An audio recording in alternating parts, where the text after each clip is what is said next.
ഇന്ന് ഞാൻ കുട്ടികൾക്കും വലിയവർക്കും ഒരുപോലെ ഇഷ്ടപ്പെടുന്ന വളരെ പെട്ടെന്ന് ഉണ്ടാക്കാൻ പറ്റുന്ന വെണ്ടയ്ക്ക തോരൻ റെസിപ്പിയാണ് ഷെയർ ചെയ്യുന്നത്. അപ്പോൾ ഇതെങ്ങനെയാണ് ഉണ്ടാക്കുന്നതെന്ന് നോക്കാം. അതിന് ഞാനിവിടെ 1/2 കിലോ വെണ്ടയ്ക്കയാണ് എടുത്തിട്ടുള്ളത്. നല്ല നാടൻ വെണ്ടയ്ക്കയാണ് കേട്ടോ ഇത്.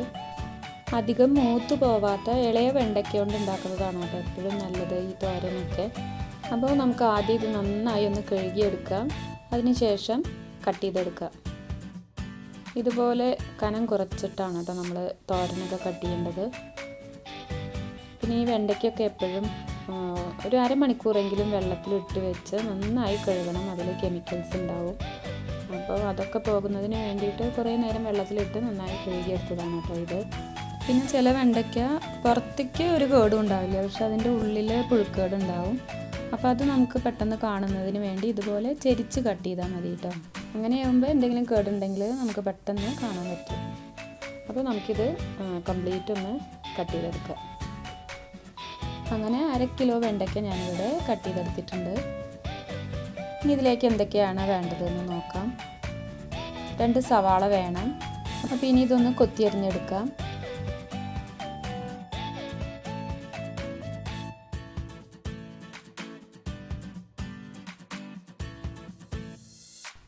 പിന്നെ ഇതിലേക്ക് ഒരു 3 പച്ചമുളക് എടുത്തിട്ടുണ്ട്. നല്ല എരിവുള്ള മുളകാണ് കേട്ടോ അത്. ശരിക്കും വെണ്ടയ്ക്ക തോരനൊക്കെ അത്യാവശ്യം എരിവ് വേണം, എന്നാലേ ടേസ്റ്റ് ഉണ്ടാവുള്ളൂ. അപ്പോൾ ഇത് നമുക്ക് പൊടിയായി ഒന്ന് അരിഞ്ഞെടുക്കാം.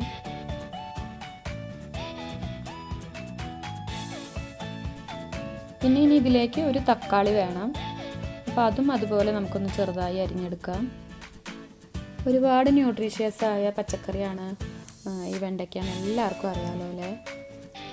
ഇതിൽ magnesium, folate, fibre, antioxidants, vitamin സിയുടെ നല്ലൊരു സോഴ്സ് തന്നെയാണ് കേട്ടോ ഇത്. പിന്നെ വിറ്റാമിൻ സി മാത്രമല്ല, വിറ്റാമിൻ എയും ഇതിൽ ധാരാളം അടങ്ങിയിട്ടുണ്ട്.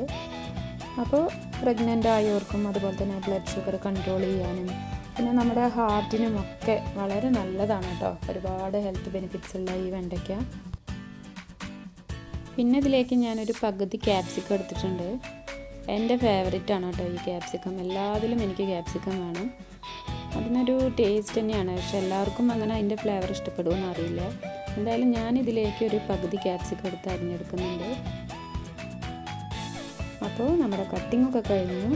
ഇനി ഒരു പാനിലേക്ക് 2 ടേബിൾ സ്പൂൺ വെളിച്ചെണ്ണ ഒഴിച്ച് ചൂടാക്കുക. എന്നിട്ട് 1/2 ടീസ്പൂൺ കടുകിട്ട് പൊട്ടിക്കുക. കടുക് പൊട്ടിക്കഴിയുമ്പോൾ അതിലേക്ക് നമ്മൾ അരിഞ്ഞു വെച്ചിട്ടുള്ള പച്ചമുളകും സവാളയും ചേർത്തൊന്ന് വഴറ്റിയെടുക്കണം. ഒന്ന് ട്രാൻസ്പാരൻ്റായി കിട്ടിയാൽ മതി കേട്ടോ, ഒരുപാട് വഴറ്റേണ്ട കാര്യമില്ല. കാരണം നമ്മൾ ഇതിലേക്ക് ഇനി വെണ്ടയ്ക്ക ഇട്ടിട്ടൊന്ന് ഇളക്കിയെടുക്കുന്നുണ്ട്. അപ്പോൾ ആദ്യം തന്നെ സവാള നന്നായി ഫ്രൈ ആയി കഴിഞ്ഞാൽ വെണ്ടയ്ക്ക വേകുമ്പോഴേക്കും സവാള കരിഞ്ഞു പോകും. അപ്പോൾ അതുകൊണ്ട് ഒന്ന് ട്രാൻസ്പാരൻ്റായി കിട്ടിയാൽ മതി. ഞാൻ അല്പം ഉപ്പ് ചേർത്ത് കൊടുത്തിട്ടുണ്ട് കേട്ടോ. അപ്പോൾ നമുക്ക് പെട്ടെന്നത് വഴന്ന് കിട്ടും.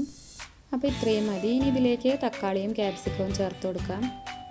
എന്നിട്ടൊരു 1-2 മിനിറ്റ് ഒന്ന് ഇളക്കിയെടുക്കുക. അതിനുശേഷം നമുക്കിതിലേക്ക് വെണ്ടയ്ക്ക ചേർത്ത് കൊടുക്കാം.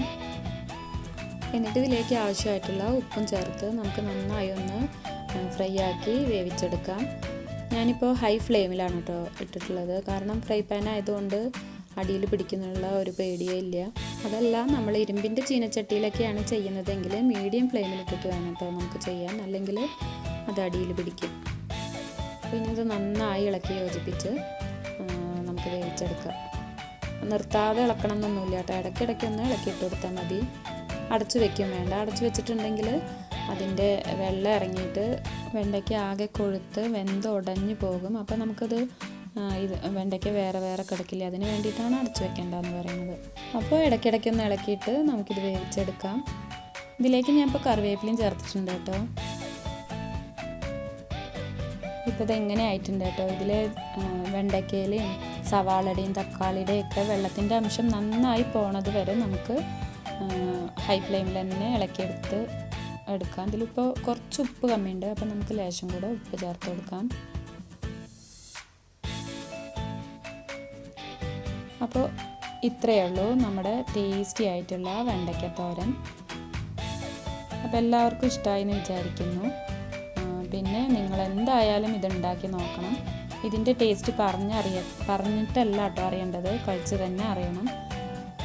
അപ്പോൾ ഇതുവരെ എൻ്റെ ചാനൽ സബ്സ്ക്രൈബ് ചെയ്യാത്തവരുണ്ടെങ്കിൽ സബ്സ്ക്രൈബ് ചെയ്യണേ. കൂടെ ബെല്ലൈക്കൺ പ്രസ് ചെയ്ത് ഓൾ എന്നുള്ള ഓപ്ഷൻ എനേബിൾ ചെയ്യുക. പിന്നെ നിങ്ങൾക്ക് ഈ വീഡിയോ ഇഷ്ടപ്പെട്ടിട്ടുണ്ടെങ്കിൽ നിങ്ങളുടെ ഫ്രണ്ട്സിനും റിലേറ്റീവ്സിനും ഒക്കെ ഒന്ന് ഷെയർ ചെയ്ത് കൊടുക്കുക. അപ്പോൾ നിങ്ങളുടെയും ഞങ്ങളുടെയും എല്ലാവരുടെയും നന്മയ്ക്കായി പ്രാർത്ഥിച്ചുകൊണ്ട് മറ്റൊരു വീഡിയോയിൽ കാണാമെന്ന പ്രതീക്ഷയോടെ ബൈ. Thank you.